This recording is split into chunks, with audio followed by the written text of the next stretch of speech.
Audio clip number 26، اس میں انشاءاللہ عز و جل آپ سورہ بقرہ کی آیت نمبر 74 سے لے کر 77 تک کی تلاوت، ترجمہ اور تفسیر صراط الجنان سنیں گے۔ بسم اللہ الرحمن الرحیم۔ ترجمہ: اللہ کے نام سے شروع جو نہایت مہربان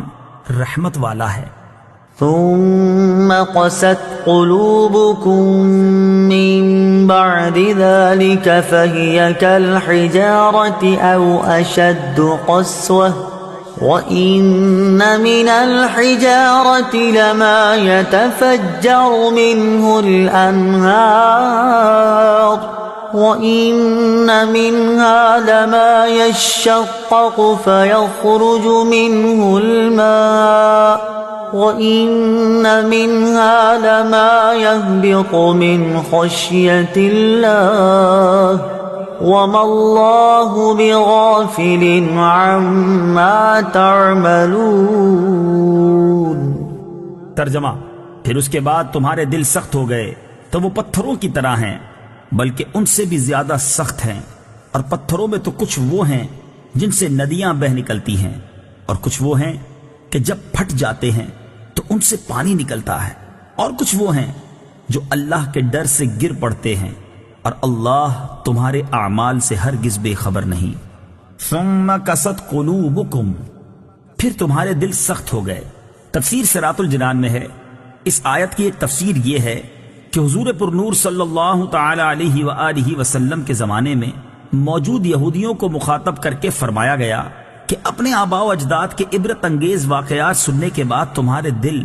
حق بات کو قبول کرنے کے معاملے میں سخت ہو گئے، اور وہ شدت و سختی میں پتھروں کی طرح ہیں، بلکہ ان سے بھی زیادہ سخت ہیں، کیونکہ پتھر بھی اثر قبول کرتے ہیں کہ کچھ پتھروں سے ندیاں بہ نکلتی ہیں، اور کچھ ایسے ہیں کہ جب پھٹ جاتے ہیں تو ان سے پانی نکلتا ہے، اور کچھ وہ ہیں جو اللہ تعالیٰ کے ڈر سے اوپر سے نیچے گر پڑتے ہیں، جبکہ تمہارے دل اطاعت کے لیے جھکتے ہیں، نہ نرم ہوتے ہیں، نہ اللہ تعالیٰ سے ڈرتے ہیں، اور نہ ہی وہ کام کرتے ہیں جس کا انہیں حکم دیا جاتا ہے۔ اور یاد رکھو کہ اللہ تعالیٰ تمہارے اعمال سے ہرگز بے خبر نہیں، بلکہ وہ تمہیں ایک خاص مدت تک کے لیے مہلت دے رہا ہے۔ افتطمعون ان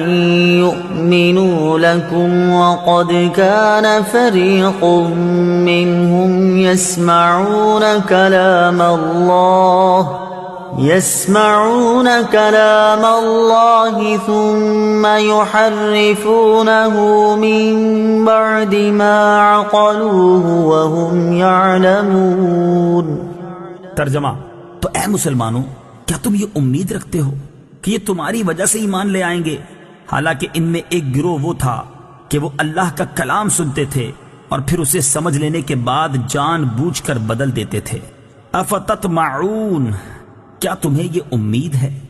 تفسیر صراط الجنان میں ہے، انصار صحابہ کرام رضی اللہ تعالی عنہم کو اس بات کی بہت حرص تھی کہ یہودی اسلام قبول کر لیں، کیونکہ وہ یہودیوں کے حلیف تھے اور ان کے پڑوسی بھی تھے۔ اس پر اللہ تعالیٰ نے ارشاد فرمایا کہ اے مسلمانوں، کیا تم یہ امید رکھتے ہو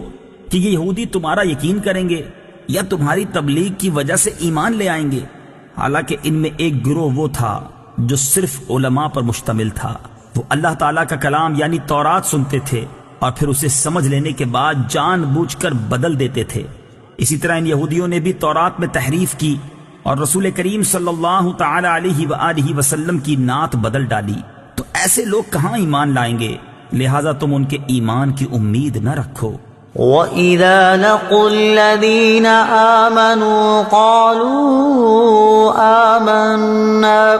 وَإِذَا خَلَا بَعْضُهُمْ إِلَى بَعْضٍ قَالُوا أَتُحَدِّثُونَهُم بِمَا فَتَحَ اللَّهُ عَلَيْكُمْ لِيُحَاجُّوكُم بِهِ عِندَ رَبِّكُمْ أَفَلَا تَعْقِلُونَ أَوَلَا يَعْلَمُونَ أَنَّ اللَّهَ يَعْلَمُ مَا يُسِرُّونَ وَمَا يُعْلِنُونَ۔ ترجمہ: اور جب یہ مسلمانوں سے ملتے ہیں تو کہتے ہیں کہ ہم ایمان لا چکے ہیں، اور جب آپس میں اکیلے ہوتے ہیں تو کہتے ہیں کیا ان کے سامنے وہ علم بیان کرتے ہو جو اللہ نے تمہارے اوپر کھولا ہے، تاکہ اس کے ذریعے یہ تمہارے رب کی بارگاہ میں تمہارے اوپر حجت قائم کریں۔ کیا تمہیں عقل نہیں؟ کیا یہ اتنی بات نہیں جانتے کہ اللہ جانتا ہے جو کچھ وہ چھپاتے ہیں اور جو کچھ ظاہر کرتے ہیں؟ وَإِذَا لَقُوا، اور جب وہ ملتے ہیں۔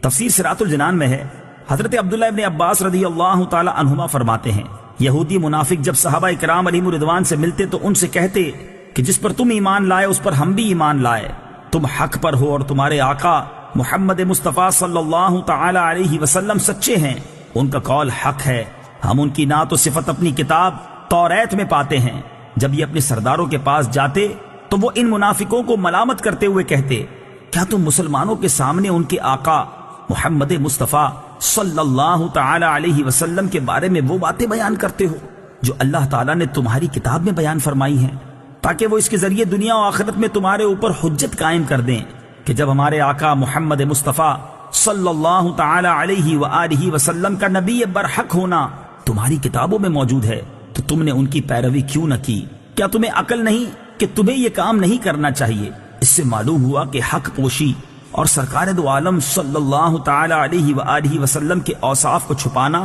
اور ان کے کمالات کا انکار کرنا یہودیوں کا طریقہ ہے۔